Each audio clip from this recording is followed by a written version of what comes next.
Shalom para penonton tanya jawab semuanya. Pada kesempatan ini kita akan membagikan sebuah video tentang tanya jawab Alkitab. Semoga video ini dapat memberikan kita pengetahuan serta edukasi dan jangan lupa untuk memberikan like, subscribe dan komen untuk channel ini ya. Terima kasih. Pada kesempatan kali ini akan kita lihat dan mendengarkan penjelasan dari Pastor Paul Zhang mengenai pertanyaan dari Dr. Aiken Mekais mengenai apakah Allah itu banyak. Elohim, pembantaian Ahab dan hukum perjanjian lama vs baru. Ya, lanjut Dr. Icon. Mana Dr. Icon?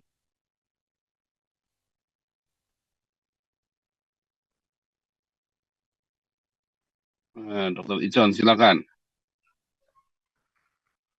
Ya, malam. Terima kasih Pastor Paul. Salam Malam, semuanya. selamat malam Dr. Icon. Wah, kita semua di mobil ya. Ya. Ya, saya masih on the way. Semoga ada waktu nih. Ada dua tapi singkat-singkat aja. Di renungan pagi kemarin ada di Tawarikh 21 itu si Raja Ahab itu saudara-saudaranya dibunuh semua. Itu kira-kira alasannya apa ya, Pastor? Yang kedua, Pastor pernah mengatakan bahwa Allah kita itu tidak satu tapi banyak. Itu apa ya maksudnya? Yang kedua apa tadi? Yang kedua? Allah kita itu tidak satu tapi banyak. Oh, kata Elohim itu kan plural kan? Ya, makanya maksudnya apa kalau plural itu? Apakah kalau plural Tuhan berapa? Kalau Allah cuma satu berarti kan terbatas. Nangkep nggak? Belum. Kalau Allah itu cuma satu, berarti kan cuma satu, tidak mahal lagi. Di dunia ini kalau satu itu umum, semua satu, banyak cuma satu. Nggak maha satu, ya nggak ada. Ya kan? Nggak ada maha satu. Maha esa itu kan. Maha esa Jadi itu cuma ada di... aja ya, namaan aja yang pengertiannya. Kalau maha esa itu cuma ada di Indonesia, yang maha esa. Maha satu. Cuman satu kok maha. Mana bisa satu itu maha. Ya kan? Tapi kalau orang Yahudi, tulisan Elohim itu plural. Sama seperti Hasamayim. Hasamayim langit.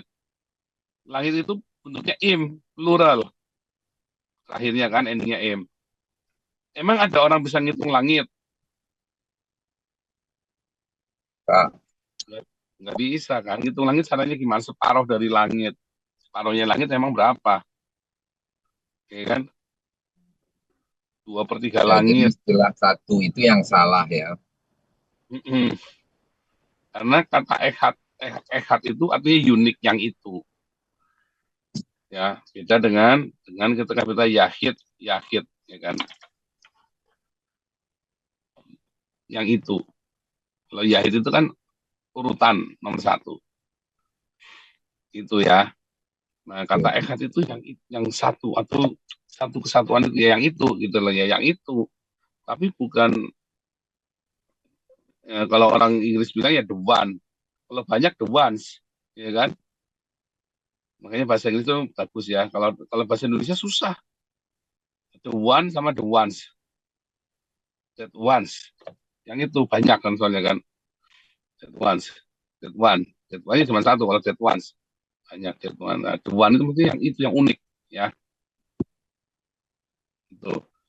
Terus kalau kenapa anak-anaknya Ahab, anak saudara-saudaranya Ahab dibunuh itu ya? Itu kan politik kan? Ya. Ya betul, kemungkinan politik, tapi waktu itu masih diizinkan ya. Zaman perjanjian lama ya. Kok teganya gitu, saudaranya sendiri. Memang zamannya itu. Iya, kan memang orang jahat mereka kan. Memang orang jahat. Jangan berpikir itu cerita tentang agama ya. Itu lagi cerita tentang politik. Oke. Itu cerita tentang politik. Ini keluarganya Abil jahat sekali. Kalau nggak dibunuh gimana? Kalau gitu boleh dong. Perjanjian baru udah nggak ada yang begitu. Dalam perjanjian lama itu, mengapa bisa ada pembunuhan-pembunuhan seperti itu? Ya karena dari awal sudah rusak semua. Tadi awalnya nggak boleh seharusnya membunuh itu. Dalam perjanjian baru, tidak boleh membunuh. Orang benci aja nggak boleh kok. Kalau dalam perjanjian lama, antisipasinya adalah kamu yang berbeda. Kalau kamu tidak melakukan Torah, kamu dibunuh. Kalau dalam perjanjian baru, kalau kamu tidak melakukan Torah, kamu mati karena konsekuensimu sendiri, bukan karena kamu dibunuh oleh negara. Di dalam perjanjian lama, semua pelanggaran hukum agama yang melakukan hukumannya manusia. Tapi dalam perjanjian baru, semua ketika kamu melanggar hukum yang semestinya kamu ikuti tidak diikuti, kamu menghukum dirimu sendiri, gitu. Tapi itu dalam konteks diizinkan Tuhan ya untuk tetap memelihara bangsa Israel ya. Enggak, bukan diizinkan. Tuhan nggak mengizinkan juga. Narasinya kan Tuhan suruh untuk membunuh para nabi, Tuhan suruh untuk bunuhlah orang Amalek, Tuhan suruh, ya kan? Itu kan narasi, ya kan? Narasi perspektifnya orang Yahudi, ya bahwa memang mereka kalau nggak bunuh itu orang Amalek, orang Midian, mereka yang dibunuh nanti suatu hari, ya kan? Nah, tetapi dalam perjanjian baru kenapa tidak perlu bunuh? Ya nggak perlu, karena dalam perjanjian baru kita sudah punya wisdom yang lebih. Bagaimana caranya kita bisa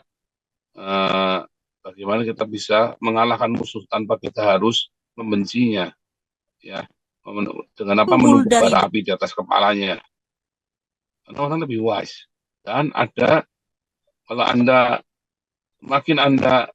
misalnya nih kita bertengkar nih, ya kalau bertengkar itu kan wah kita bisa bikin propaganda buruk tentang lawan kita kan, ya politik lah, negara lah. Kayak sekarang nih Hamas bikin propaganda buruk tentang Israel kan. Sementara Israel membuat propaganda baik bahwa mereka menolong Hamas. Hamas membuat propaganda buruk bahwa Israel itu sangat buruk sekali, ya kan? Dan dunia terpengaruh, orang bodoh, ya kan? Makanya dalam perjanjian baru kalau kita bertengkar, yang jelek-jelekin musuh pertama kali itulah yang kalah kan. Kalau dalam perjanjian lama, ya kamu orang baik-baik pun kamu difitnah, kamu kalah. Kenapa? Karena hikmatnya belum nyampe saat itu. Tapi dalam perjanjian baru hikmatnya udah nyampe. Apalagi makin kemari orang makin dewasa dalam berpikir. Kalau zaman dulu PKI, Anda teriak ini orang PKI ini langsung dibunuh. Atau Anda cerita maling, copet, di Indonesia masih begitu. Tapi kalau di Belanda maling, nggak akan diapa-apain orang ini. Karena kalau Anda mukulin copet di sini, Anda bisa masuk penjara, lo nggak boleh lo copet digebukin. Misalnya ya, anggap nggak ada perkembangan Yap. masyarakat. Ya tahu? Kasih. Nah, itu penting itu. Jadi bukan Tuhan mengizinkan, bukan manusia yang belum nyampe peradabannya. Jadi itu tuh nggak diizinkan membunuh Tuhan. Luar biasa ya. Saya kalau ngelihat bagaimana Tuhan itu secara Alkitab itu ya, wah saya bilang ini hebat sekali loh.